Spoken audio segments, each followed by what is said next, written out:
Megastar Shakib Khan অপবিশ্বাসকে দুইটা option দিয়েছিলেন, হয় তুমি বেবি নাও, না হয় তুমি আমাকে ডিভোর্স দাও। অপবিশ্বাস তখনই শাকিব খানের একটা অপশন বেছে নিয়েছিলেন।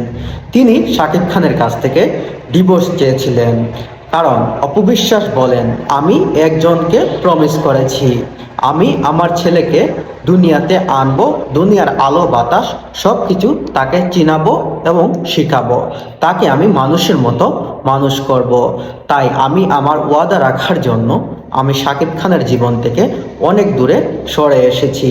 শাকিব খান কখনোই চাইতো না আমার সন্তান দুনিয়াতে আসুক, কিন্তু আমার মায়ের কারণে, আমার প্রমিস করার কারণে আমি চেয়েছি আমার সন্তান দুনিয়াতে আসুক, সে দুনিয়ার আলো বাতাসটা দেখুক।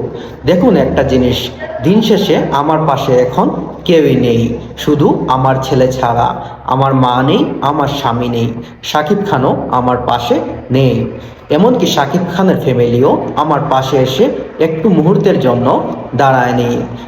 দিন শেষে আমি আর আমার ছেলেই একা হয়ে আছি। শাকিব খান অনেক ভালোই আছে, কিন্তু একটা জিনিস লক্ষ্য করেন, অপবিশ্বাস এই জিনিসটা করার কারণেই আজ শাকিব খানের ছেলে এই দুনিয়াতে আসছে। আর শাকিব খান এখন তার ছেলের জন্য এত ভালোবাসা, এত কিছুই দেখাতে পারছে।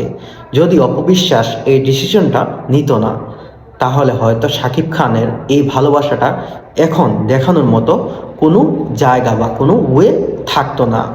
যেহেতু অপবিশ্বাসের কারণে তার ছেলেটা দুনিয়াদের আসছে, দুনিয়ার আলো বাতাস আসছে। বর্তমানে আবার দেখা যাচ্ছে ছেলের কারণে কিন্তু শাকিব খান অনেকবারই দেখা যাচ্ছে অপবিশ্বাসের ধারে কাছে। এর আগে অপবিশ্বাসের শাকিব খান দুজন দুই আলাদা